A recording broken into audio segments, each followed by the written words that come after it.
बिस्मिल्लाहिर्रहमानिर्रहीम। देखती आंखें सुनते कान, अस्सलाम वालेकुम। यहूदियों का ये मानना है कि आखिरी ज़माने में उनका एक मसीहा आएगा और वो उनकी खोई हुई सल्तनत या हुकूमत को उनको हासिल करके देगा। और ये भी उनका मानना है कि वो ये आखिरी ज़माने में हुकूमत करेंगे।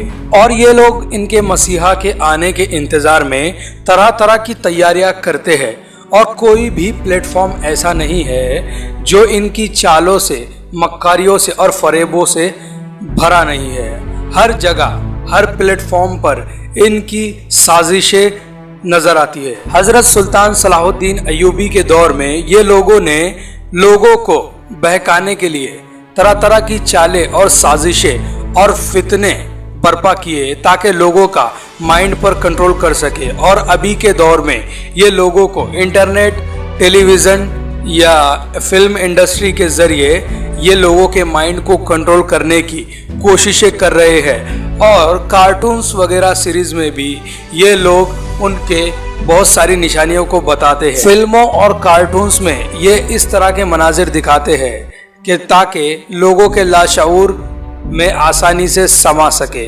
और वक्त आने पर इनके जहनों को मुंतकिल किया जा सके। आज हम जिस दज्जाली कार्टून सीरीज के बारे में बात करने जा रहे हैं, इसका नेम है आई पेट गॉड 2। ये एक कैनेडियन कार्टून्स है। ये एक शॉर्ट कैनेडियन कार्टून्स फिल्म है जिसे डायरेक्टर लुइस लिफोर्ट ने बनाया।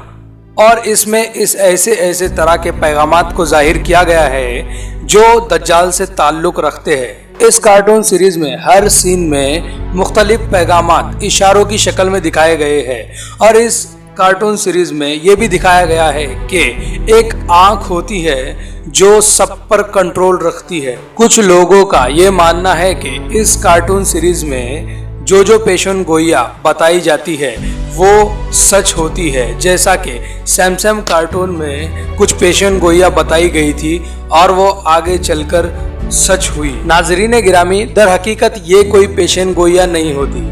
ये उस माइंड प्रोग्रामिंग का एक हिस्सा होती है जिस पर ये लोग सालों से काम कर रहे होते हैं। ये लोग मंसूबाबंदी करके मुस्तकबिल में होने वाले वाक़े की प्लानिंग करते हैं और इस प्लानिंग में मुस्तकबिल के वाक़यात को भी शामिल करते हैं। जैसे आज फैलती वबा को सैमसंग कार्टून में बहुत पहले ही दिखा दिया गया था, लेकिन दर हकीकत में मुस्तकबिल का इल्म सिर्फ अल्लाह रब्बुल इज़्ज़त को ही है। ये लोग बस एक मंसूबाबंदी से लोगों की माइंड प्रोग्रामिंग कर रहे हैं ताकि लोग अल्लाह रब्बुल इज़्ज़त की ज़ात से इनकार करके इनके झूठे खुदा दज्जाल को तस्लीम कर ले। और इसी मकसद की खातिर ये कार्टून तख्लीक की गई है। ये कार्टून मुकम्मल तौर पर शैतानी स्क्रिप्ट पर मबनी है और इसमें खुफिया पैगामात शामिल है। इस कार्टून में वो दिखाते हैं कि दुनिया का निज़ाम ख़त्म करके ये दज्जाली निज़ाम कायम करेंगे।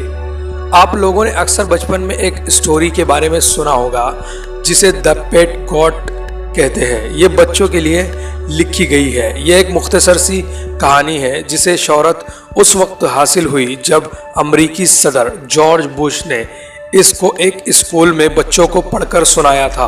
अब आप सोच रहे हैं कि इस स्टोरी का ताल्लुक अमरीकी सदर से कहां से आ गया। अब इसे इत्तेफाक कहा जाए या सोचा समझा प्लान। जिस दिन जॉर्ज बुश बच्चों को ये कहानी सुना रहा था वो दिन 11 सितंबर 2011 का दिन था। कहानी सुनाते वक्त जॉर्ज बुश को इतला मिलती है कि न्यूयॉर्क के वर्ल्ड ट्रेड सेंटर पर हमला हो गया है। ये जॉर्ज बुश ये खबर सुनकर भी इस कहानी को जारी रखता है और 7 मिनट में इस कहानी को पढ़ लेता है। और एक अजीब इत्तेफाक ये कि आई पेट गॉड 2 कार्टून भी 7 मिनट की ही है। इस वाक़े का एक अहम पहलू ये भी है कि जब जॉर्ज बुश इस क्लासरूम में वो कहानी सुना रहा था और इसमें मौजूद टीचर बच्चों को 5 वर्ड अल्फाज बताते हैं और कहते हैं कि इसे बुलंद आवाज़ में पढ़ो। और वो अल्फाज ये है: kite, hate, plan, steel and must.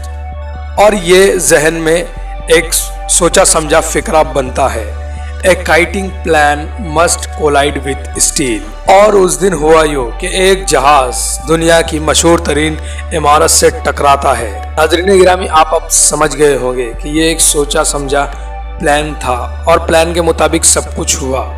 Video पसंद आने की सूरत में वीडियो को लाइक कीजिए और चैनल को सब्सक्राइब कीजिए ताकि आपको हमारे न्यू अपडेट्स बआसानी मिल सके। और अगर आपको किसी हिस्ट्री या बायोग्राफी के बारे में वीडियो चाहिए तो हमें कमेंट करके बताएं ताकि हम आपकी बात को अमल में ला सके।